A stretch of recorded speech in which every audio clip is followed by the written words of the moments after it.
1800 একটু বলতে একটু সময় দাও এমনিতে একটু দাঁড়ান না একটু শেয়ার করো। 2025 তারিখে একটি গোপন খবরের ভিত্তিতে রাত্রেবেলা আমাদের গোয়ালাবস্তিতে একটি ড্রাগস এগেন্সে রেড করা হয়। তখন 3 জনকে অ্যারেস্ট করা হয়। তখন 2 জন লোক পালিয়ে যায়। এর মধ্যে একজন ছিল বাপি সরকার এবং রুমিয়া সরকার। তো তারা তখন থেকেই অ্যাবসকন্ডিং ছিল। তো তাদেরকে খুঁজে পাওয়া যাচ্ছিল না, বাড়িঘরে ছিল না। এর মধ্যে বিভিন্ন রিপোর্ট তাদের বিরুদ্ধে আসছিল, বিভিন্ন সামাজিক কাজের সঙ্গে যুক্ত।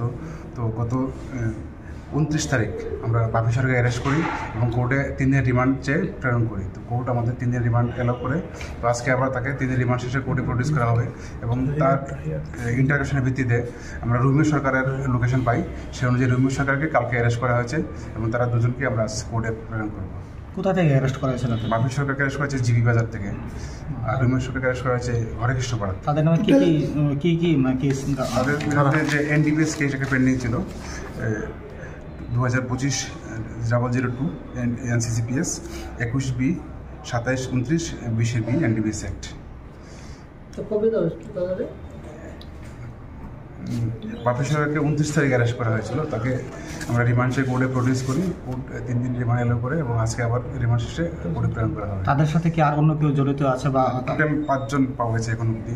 বাকিটা আমরা দেখছি ইনভেস্টিগেশন করে।